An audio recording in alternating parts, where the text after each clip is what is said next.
Hello everyone. Thank you for attending in person and thank you for attending virtually. My name is Devin Jones. I am a member of the Cleveland Observer's Board. We are a local nonprofit organization. We are a media platform serving the greater community in Cleveland and areas surrounding. We thank you all for coming today. We are here live with an event called Our Mental Health in Focus.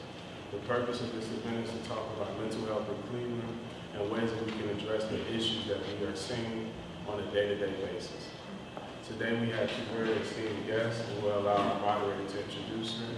But before we start, I would like to first thank all of our sponsors, which is the Cleveland Foundations, Black Futures Fund, Neighborhood Connections, and all of those who have been in support of the paper since we have started in 2020.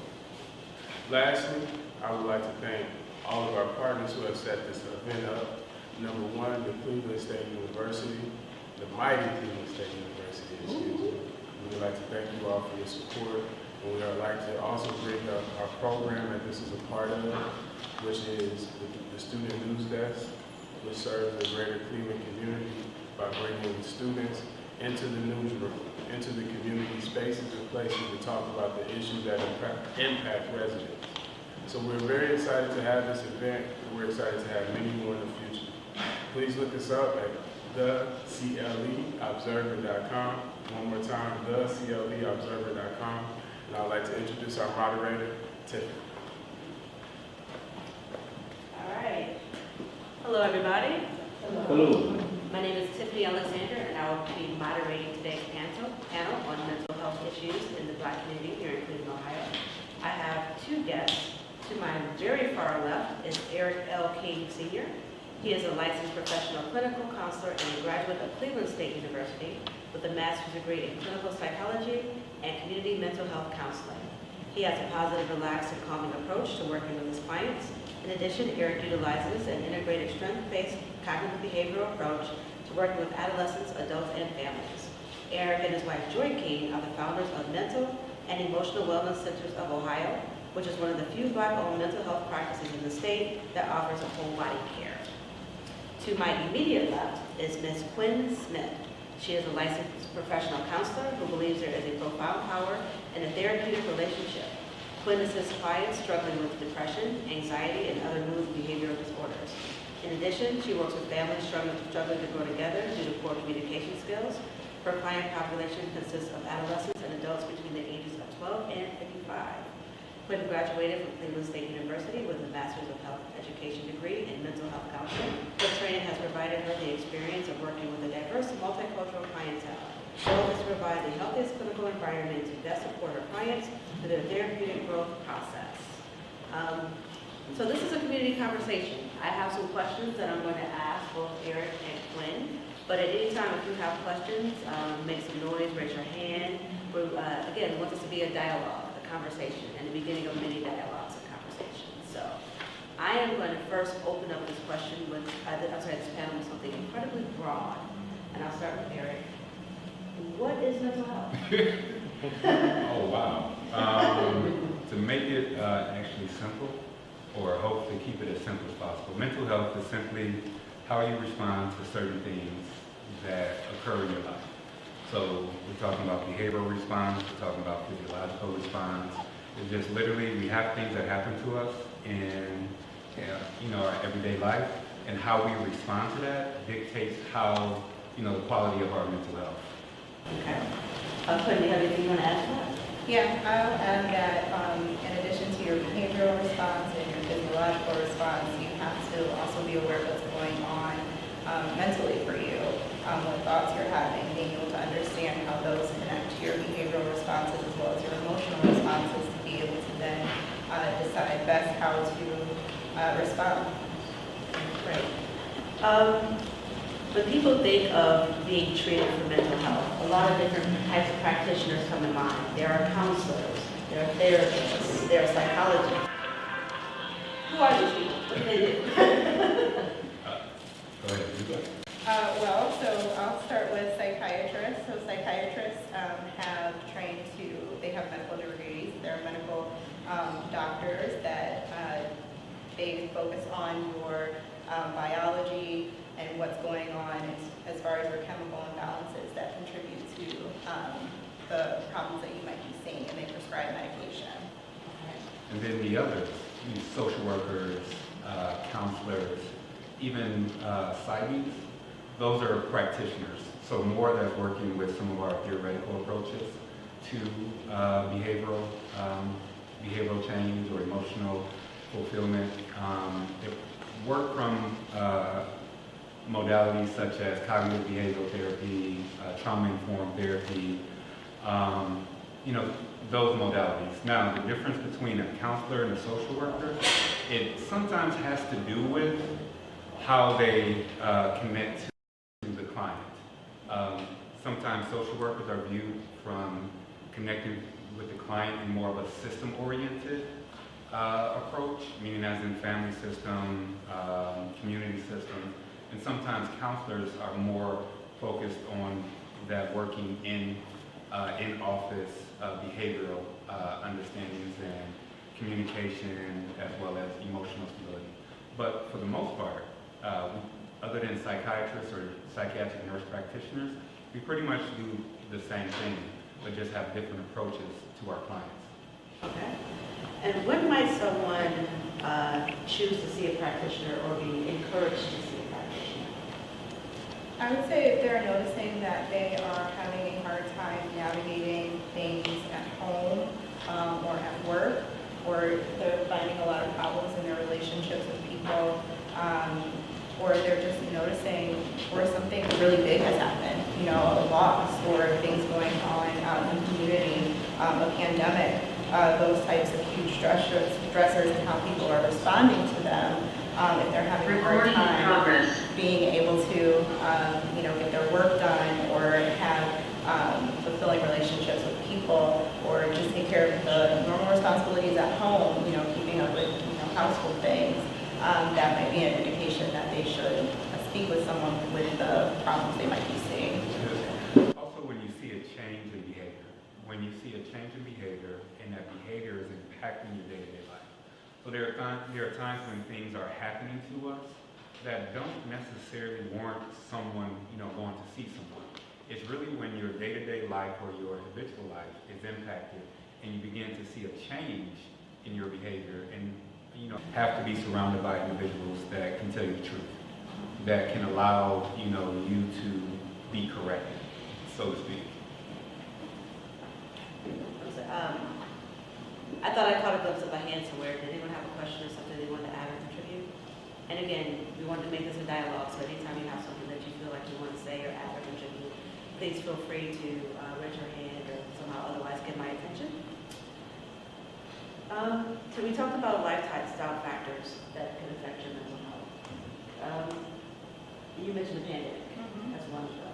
Can you give me some other ideas of things that impact someone's mental health? They may think, I'm doing fine, I'm just going to power through this, but maybe they should consider that maybe they need a little bit of assistance. Yeah. So going back to the things that happen to us in our lives. One, so if you're a younger individual and you move a lot, dealing with moving. If you are a college-age individual and you're noticing that that loneliness that first strikes, these are just really, simplistic. But as a full-fledged adult or going through life, anytime that you're recognizing that it's becoming more difficult to do the things that you did yesterday, a little bit, more difficult to do the things that you did yesterday more easily, that's where things get a little off. So lifestyle changes, having a baby, switching a job, pandemic, your car getting stolen. So these are, just these things are lifestyle changes, inflation, being turned down for a loan. Yeah. So there's a lot of common things that happen to us. Now, not everything that happens to us means that we need to go talk to someone, but definitely if you're noticing poor sleeping habits, poor eating habits, your relationships are off, then that's definitely time to go speak to somebody. I would add too, if you are someone who is seeing a lot of violence or maybe works in a field, healthcare, and you see a lot of death and things people going through hard things, and how that might be impacting your ability to be able to provide a service or do a job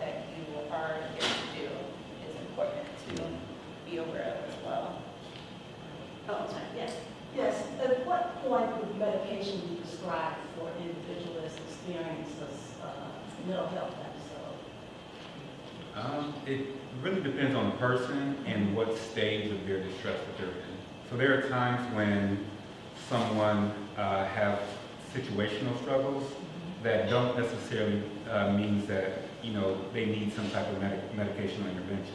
When it becomes a chronic issue, meaning chronic depression, chronic stress, or chronic anxiety, to where some of the more non-medicinal interventions are not working, then maybe the medication is needed in order to, I like to call it, turning down the noise within the person, so that some of the traditional interventions, can take hold in that individual. So it really depends on the individual rather than some type of, checklist. Oh, I have a question.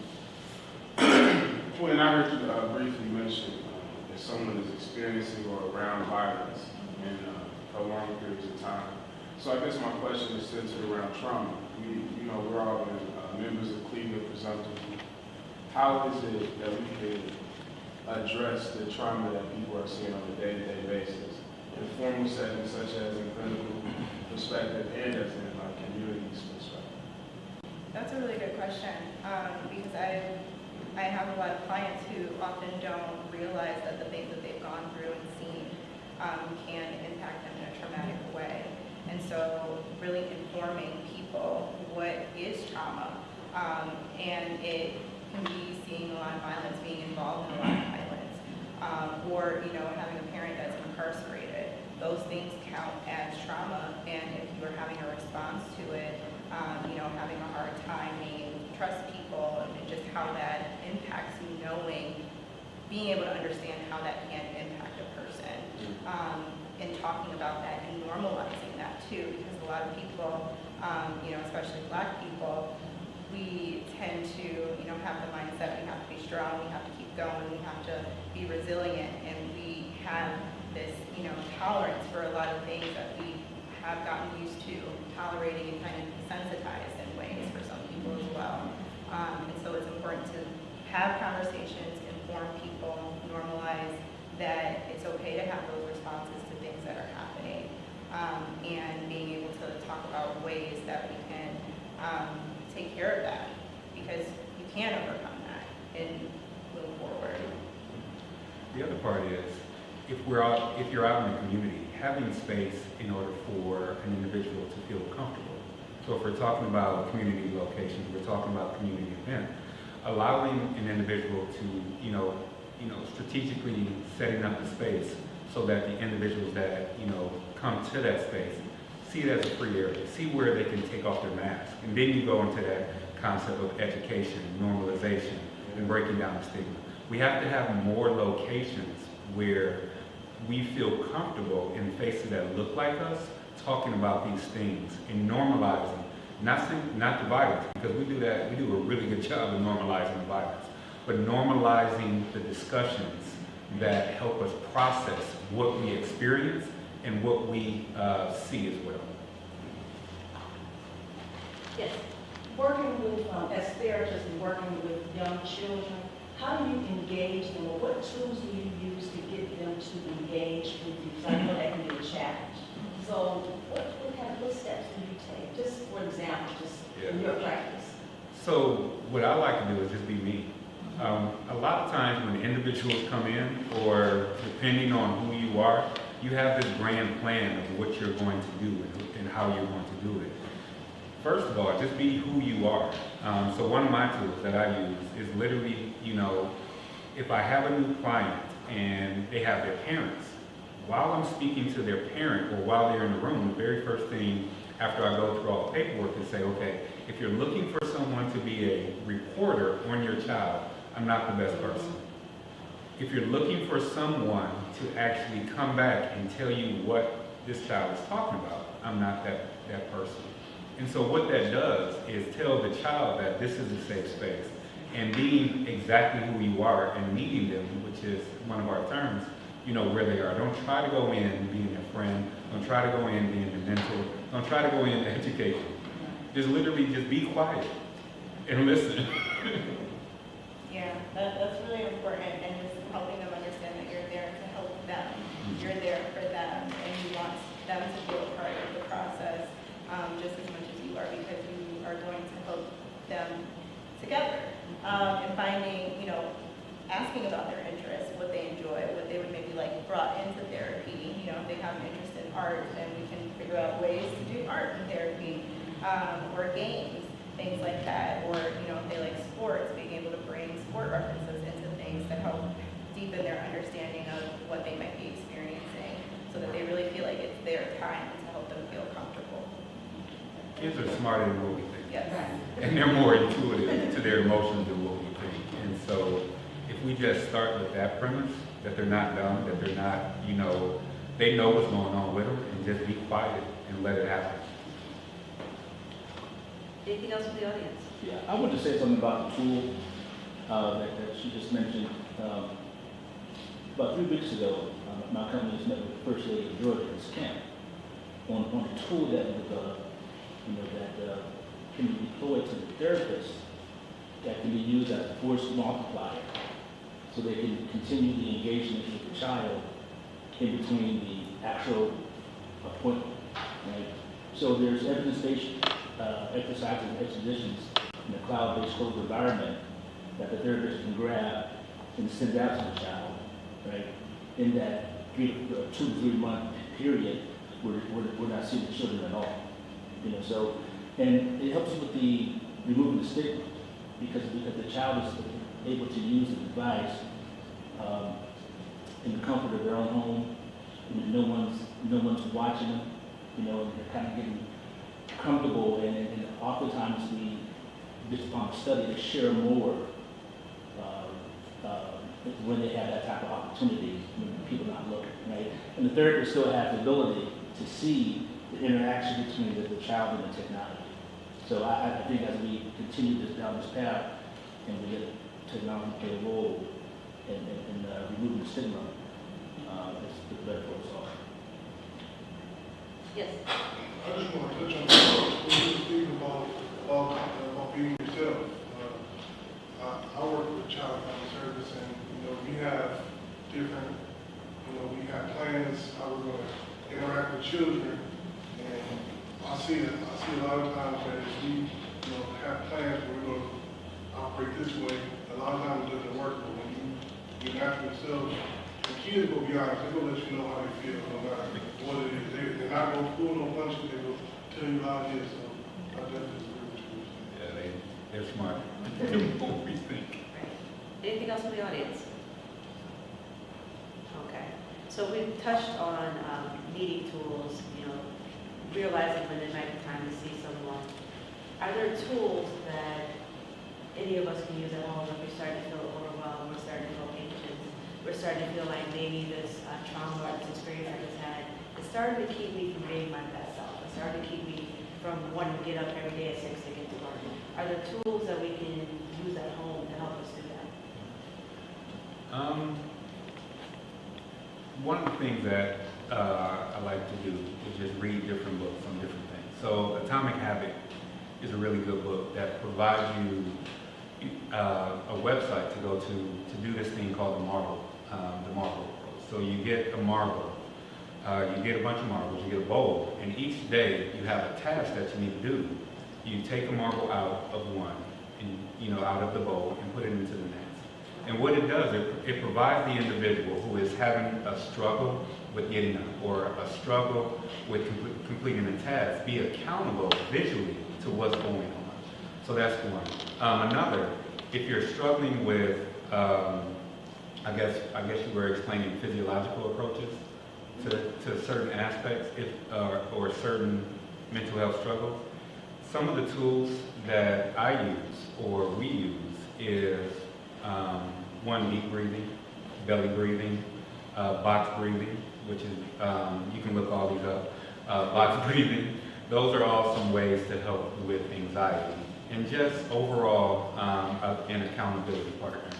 Someone who you can be honest with and straightforward. There are other apps out there, but I don't have them all in my head right now. But there are other apps out there But there are some traditional tools and non-traditional tools that can help you move, forward in a very healthy way. Yeah, and I want to add to that, I know self-care, that term has been really popular, but it is important for you to figure out the things that you need to do to take care of yourself. If you need to be able to have maybe 30 minutes in the morning where you make sure that you're going to have that time to be able to have coffee or read or do things that you enjoy, and making sure you get to that time so that you can expect to be able to do that and engage in something that makes you feel good. Exercising is important as well, to just be for your physical health, which feeds directly into your mental health as well. Giving yourself your body time to move, or if it's taking walks, being out in nature, that is very impactful for some people to be able to have that time where they're outside and just able to focus on what's going on outside rather than what's going on in their lives, that there may be things that you can't control that are going on, but giving you that break. Also, sorry. No, go ahead. Also, pay attention to what you eat. There's a book called This Is Your Brain on Food. And it does a really good job of breaking down certain foods that are connected to depression, anxiety, attention issues that, provide you opportunities to pay attention to what you eat. Because one of the things that, I always love to do is ask clients, what did you eat this week? And have them, one tool is do what's called an eating journal, to where they pay attention to what they eat as it relates to, how their mood fluctuations with, how their mood fluctuated since the last time I saw them. Right here? Yes. I just wanted to ask someone who has anxiety too and has been experiencing it for a while, like bringing light to the fact that it changes and how it affects you changes. And I think that I kind of wanted to see what you have to say about chronic mental illness.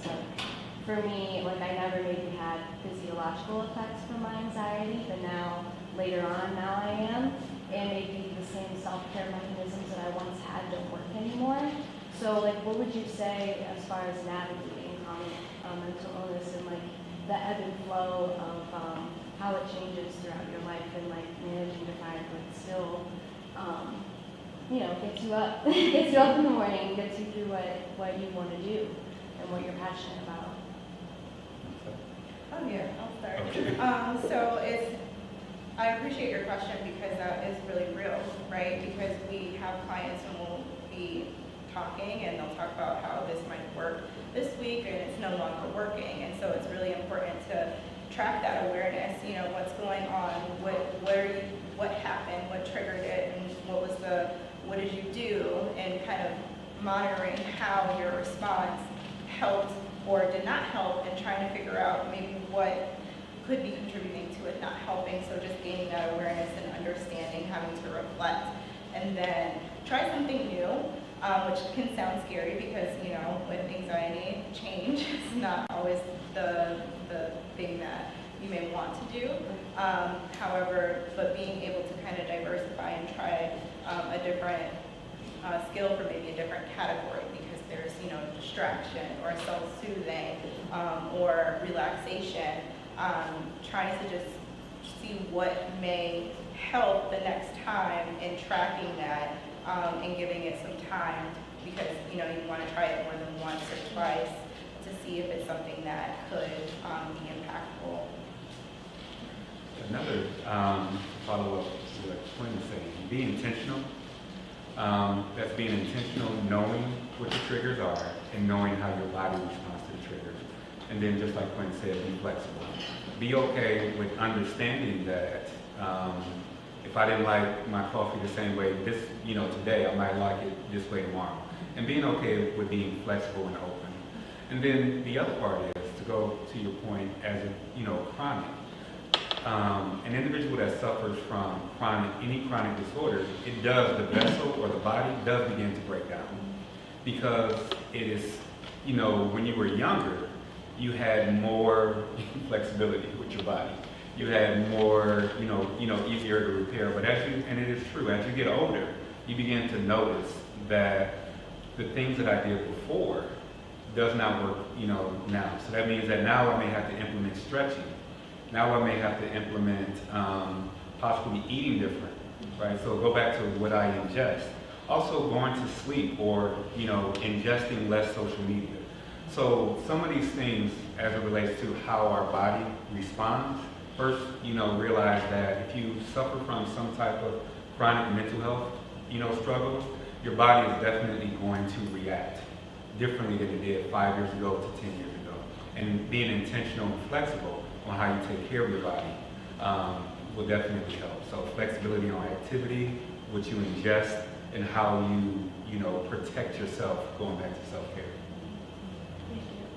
I was just going to say something that you mentioned earlier about the marbles, which is a good tool. I like that idea. But it's something that I do a lot of times if I have a lot of tasks to do during the course of the day. I will look at the end of the day, I will look at what I completed and not what I didn't. Exactly. So I try to get a positive and not a negative. Exactly, more positive. I just had a question. It's very hard to find mental health professionals, especially those who reflect or recognize your struggle, your experience, and look like you.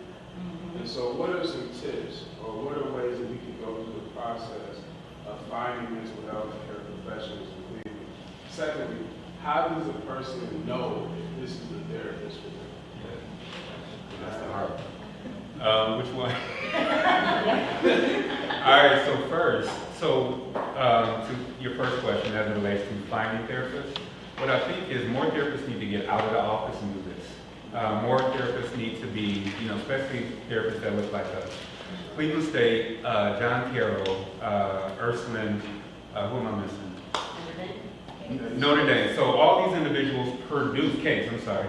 I apologize. All these individuals, produce counselors. And so they go from the education field to agencies. And then once they go to agencies, they go through their experience as agencies. Now, what I suggest, and I put it first on the shoulders of the counselors, get out more. Be okay with talking about it more. Write blogs, do radio shows, be personable. That's one. And then secondly, use the tools that are out there. We have Psychology Today. Psychology Today does an excellent job of curating the type of counselor that you want. And so whatever you want, whatever type of counselor you want, I guarantee you can find it in Cleveland. You just need to do the footwork. So that's two parts. One, put it back on the counselors, get out of the office and do more things like this. And secondly, for the individual, be okay with, searching. Now that last one, you want to do the last one? You want to tag team? And I would add, be open to the idea that the first therapist that you go to may or may not be a good fit. And so doing your research and having an understanding of what you want to gain roughly, because some people do go into therapy and don't quite know. Have questions. You can ask your therapist questions about their experiences and what they maybe specialize in, so that you can decide if this is a person that you would want to continue with. And if there's anything that comes up for you that you're noticing that you feel uncomfortable, bring that up. We're trained to be able to have those types of conversations with clients if they're bringing up that they're worried that their therapist or counselor might not be able to provide them with guidance on something because of their race or ethnic background or whatever the case may be. So we're all trained to be able to have those conversations and should be expecting it because it's your time. So ask questions, and if you have talked things out with that person and still don't feel like it's quite a fit after a few sessions, it's okay to ask for a referral and continue your search. It's okay to ask questions to your counselor, and that's how you know. The counselor's open to asking questions or answering questions. That's how you know if that individual's open and honest and okay. How would you go about approaching a colleague or a friend who, you've known probably maybe your whole life, that they're spiraling, they've had parental deaths, they're not dealing with their own aging very well, they're building walls constantly and complaining that the rest of the world is crazy, but they're building the walls higher and higher, and you can't pull them out of that wall building thing. Or anytime you suggest anything mildly that you think would help, they take it as criticism, and I don't need more criticism. My brothers and sisters and family are giving me all that over the the estate. Anything you say is a bad thing. You just can't. They turn everything positive or that you think is positive into a negative and throw it back in your face. I know that's really a lot. It can be tricky, and I think starting from a place of, compassion and care and really emphasizing that you're concerned because you care about them. Also, we as individuals have this tendency to fix, where sometimes we just need to do absolutely nothing to be there. Right? So you just need to sit on, the old joke, right? Sit on a pile of ash and just sit there and be with them. Yeah. And so far too often, we try to push individuals in a direction that they don't want to go, rather than just realizing the greatest thing that we probably can do is just chill. Just relax, be quiet, and when asked a question, answer the question. When asked for assistance, be there to assist. But a lot of times, proximity and presence is usually the greatest thing that proximity, presence, and modeling, so those are the three, are usually the best things that an individual can do to help someone who's struggling. There's a question over here. And then I see you, I'm sorry, you're up next. Go ahead. I just wanted to make a comment real quick of attesting to as far as like Cleveland States and Case Western and all of like in Cleveland as far as being hubs is looking towards mental health service. 2023 CSU allowed social work major, but I saw mental health from CSU when I was going there. And the first, I was lucky that the first therapist that I found, I really had a match with, but I think it just really attested to, I easily was able to contact counseling services and be referred to somebody, and I specifically asked for someone who's LGBTQ, who, is related and I got that. And so, I think I just wanted to make that a testament, that really did happen to me. And that, as far as looking to the universities, I really do genuinely think that's the way to go as far as looking for mental health in Cleveland. There's a comment back here. Just kind of going along with the conversation of seeking out mental health services. We're kind of in a post-pandemic time, so thinking about that global trauma and how people have returned to work and kids have returned to school. Are there any conversations in your expertise where you're hearing a change in format, where they may be implementing something different for the schools, for just bringing the services to children, or even like at work, when some people may not even realize they're dealing with a mental health crisis, instead of disciplinary actions or things like that? Are there services or things that you all are hearing that they want to change to kind of deal with that, because it's been such a big trauma for everyone? I think that the response has been to try to increase supports in a lot of the schools, as far as who they partner with to bring in mental health counselors, to be able to not only support the children and families, but also be able to educate staff as well, who are, teaching and having their own things that they might be going through, and being able to be informed as well, culturally and trauma informed, and trying to make sure that everyone has access to those resources, having meetings, at the beginning of the school year, and reminding throughout that there are resources in the schools. And I speak for schools just for the clients that I have that are teenagers and children. Do you want to talk about work? Yeah, I think if we look at the pandemic, one of, and it's hard to find the silver lining, one of the greatest things that happened from the pandemic is the awareness of mental health, or the importance of an individual's peace of mind. And so what I've been seeing is that, one, the stigma, or there's more individuals talking about mental health, which is allowing the stigma of mental health to be, lessened. So I've seen that in the workplace. They're bringing in and being more proactive about what it means to, what does self-care means at work. Does it mean a 4-day work week? Does it mean hybrid work environment? So one of the things that I've been noticing in the workspace is that they're being more intentional about how they're connecting with the individuals, their employees. And so that may bring in someone like us to actually do the work, not just talk about doing the work.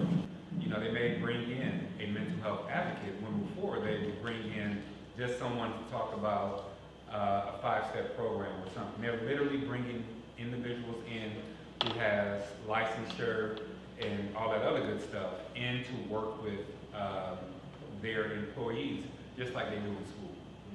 Bringing actual clinicians into schools to not just be a depot for bad kids, that they would say bad kids, but doing the actual work in creating program and curriculum within schools. So they're not great. This is my soapbox. They're not great, but I have seen some changes.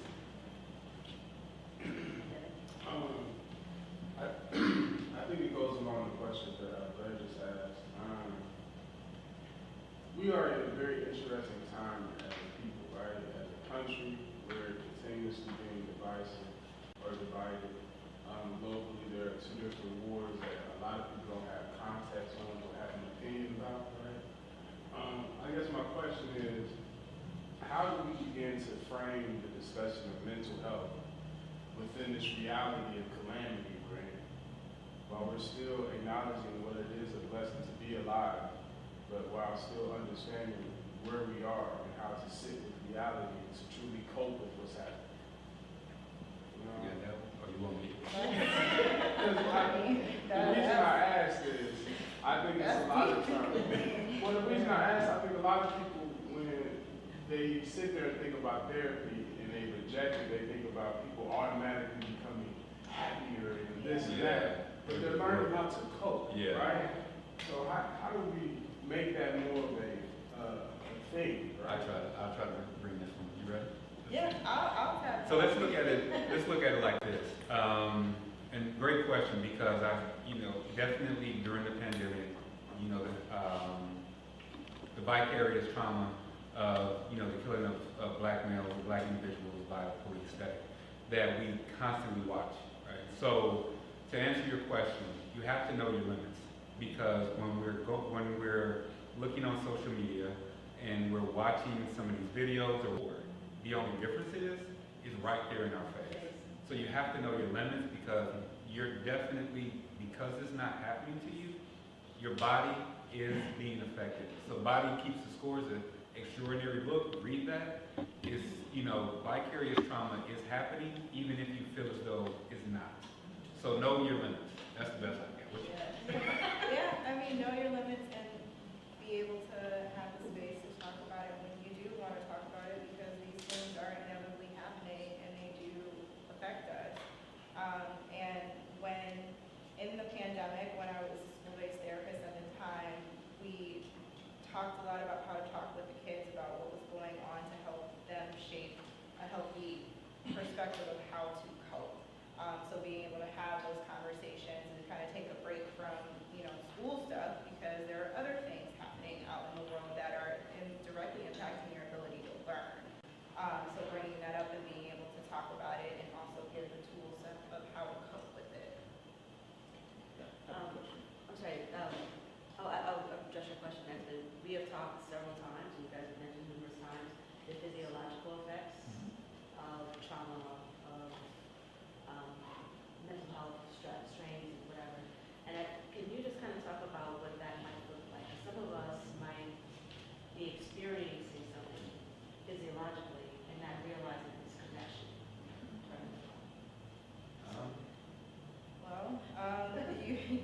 Racing heart, beat, sweating, feeling hot, in response to something that you may be aware of or unaware of.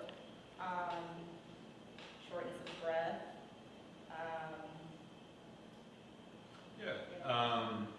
So a couple things that I like to look at. One, how is your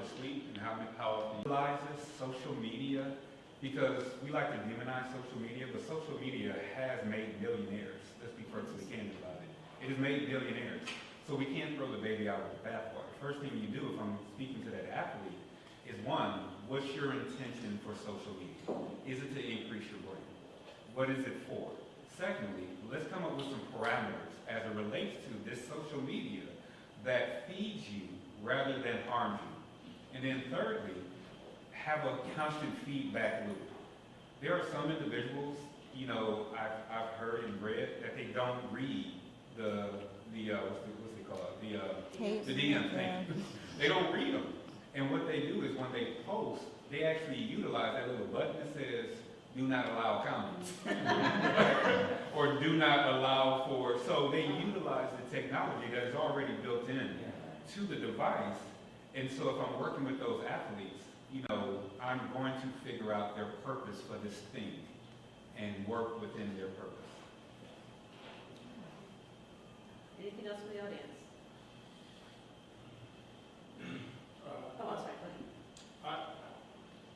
I just don't want you all to leave without doing a plug for yourselves, the businesses and opportunity and services you all offer to the community. I think that would be very beneficial. Yeah, well, we are Mental and Emotional Wellness Centers of Ohio. We're located in Independence. We currently have 4 therapists and a psychiatric nurse practitioner. Did I do that? We have 6. 6. I got you. Okay. We'll find Okay. there. There's several of us. Yeah. And so yeah, you can contact us at 216-282-3733. If you have any questions, you will get our intake line, and someone will be answering questions based off of what you're looking for, and can make a referral to someone in the agency if you are looking for a therapist or medication management as well. And if we happen to not be the best fit for you all, we can also make referrals out into the community as well, because it is, you know, a collaborative effort. And give us your website as well. Yes, MEWCOHIO.com. That's MEWCOHIO.com. And so you'll see all of us there. The other thing is what makes us really unique, not only that we're small, and we're one of the few that have, 2 other, along, you know, in addition to myself, black male therapists. I'm not sure if you know, if you don't know, we're pretty much an anomaly out here, especially working in the way that we work. We don't work for an agency, we actually work for ourselves. And because we work for ourselves, we have more the luxury, you know, and Qwen maybe can talk to this, to actually do the work in a way that we actually wanted to do it when we were students. Not how we, you know, may have needed to do it in order to, when we were working at agencies or whatnot. So, you know, I truly feel as though it's a benefit in being connected to a therapist that has the freedom to treat you in the way that you want to be treated, not in the time frame that an agency wants you to be treated or a hospital wants you to be treated. So that's us. Thank you. That's my public service announcement. Anything else from the audience? Okay, so there are a few other things on my list of things I would like us to talk about a little bit. And we, again, touched on this a little bit because it just kind of comes up. Misconceptions or preconceived notions about either mental health practitioners or what it means when you seek out mental health. Can you tell us what some of those are and maybe debunk them if they need to be debunked? So misconceptions. Yeah, so misconceptions. So we do not give advice, we do not judge, we do not critique. It's not our job to tell you how to live your life. It is literally our job to be the GPS. So you tell us where you want to go, and we direct you in getting there. And so that's a misconception that that I've had. In individuals tell me what I should do. Absolutely not, because then that's my responsibility, and I got my own life to live. So that's a misconception. Another misconception is that if you go see a counselor, then something is wrong with you. There's nothing wrong with you. Let me be perfectly transparent. There's something wrong with everybody. I've been doing this for almost 20 years, and I've come in contact with people, and there's something wrong with everybody. And so there's absolutely nothing wrong with you, and at times you just need a tune-up. You drive a car, you need a tune-up. You got an iPhone, you need an upgrade. Or software. Let's be real. Nothing come out, from the factory, including birth, perfectly okay. Everybody needs a little tune-up. Right. Do you have anything you want to add to that point? Going to therapy does not make you weak. It is one of the most courageous things that you can do, and being vulnerable actually helps you be able to grow and be able to find your strength to overcome whatever it is that's bringing you there. That's also a really big one, is that people think that if they go to therapy that it makes them weak or it makes them crazy, and that's just not the case. There's no such thing as good and bad emotions. It's just uncomfortable and comfortable and uncomfortable. And I do have one or two more things, but I want to make sure this is a conversation and that I'm not monopolizing things. So anyone else in the audience want to add or question or? Yes. I was just gonna suggest you should bring business cards and hand-ups or whatever. Yeah. If you're gonna go out into the community to interact and stuff, it should be a two-way street. We should bring us something so that we can, you've told us that information. Yes, that is the thing that we have not, so we need a takeaway. Right, we don't learn a lot in school. Yeah. How to promote ourselves in advertisement is the one thing that I have yet to do well. We're just learning business aspects in school as it relates to being a mental health provider. Definitely promoting yourself is not something that, we do well, and I forget all the time. Okay. Oh no, that's exactly it. Yeah. Yep. Anyone else in the audience? I just think this is a very informative forum, and I think we should have more of these Yes. more often. Talks to the Cleveland Observer now, but I think there should be more of these, so more people need to hear about this. Okay, anyone, keep going out there. And I'm sorry, I'm getting a little bit of a glare, so that's why I'm kind of doing this. Okay, so my final question, before you do a complete wrap-up. You've talked about kind of this being a process, the journey, the GPS. People come in, they want you to tell me what to do, and you're like, no, I'm the GPS. What should people expect when they decide, okay, it's time? It's time for me to sit down and have a conversation with somebody. It's time for me to address whatever trauma or anxiety I have. What does that process look like? Is it finite? Is it goal-centered? What is it? Well, it is. They should expect that it's going to be uncomfortable at times, and it is going to feel hard, and that's okay. It doesn't mean that you're doing anything wrong, and that sometimes coming in and talking about the things that are bringing you in might make you feel, it's going to cause a lot of questions, and there's someone there to help you learn more about yourself and where you want to go and figure out how to get there.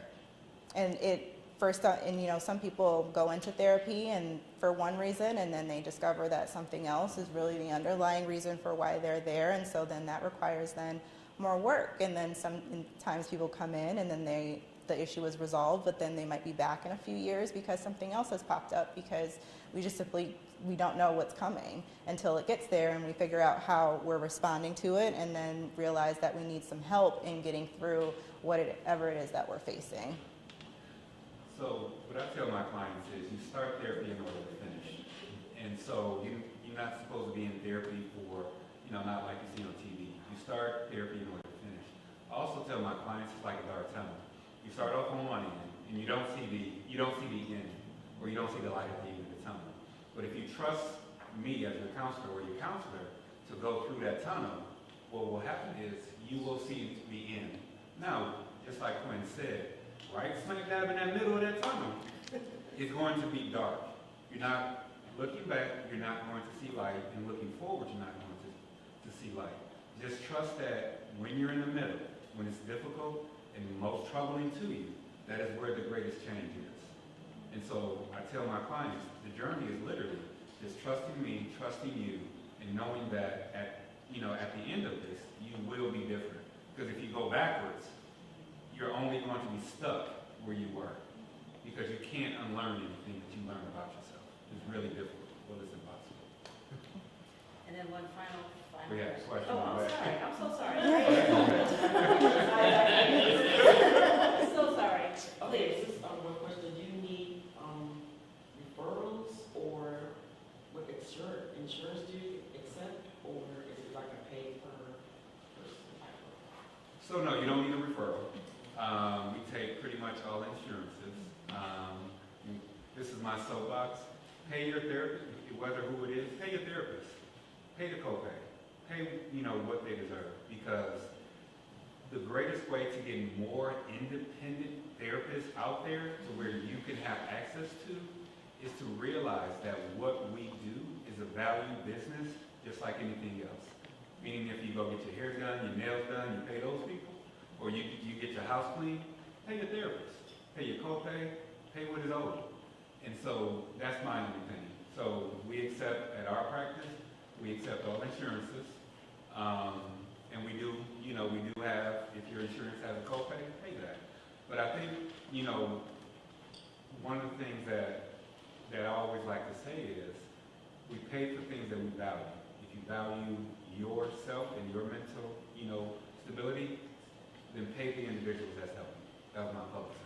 Are you guys doing telehealth as well? Yes, we do. Telehealth, okay. And for those of you who haven't that.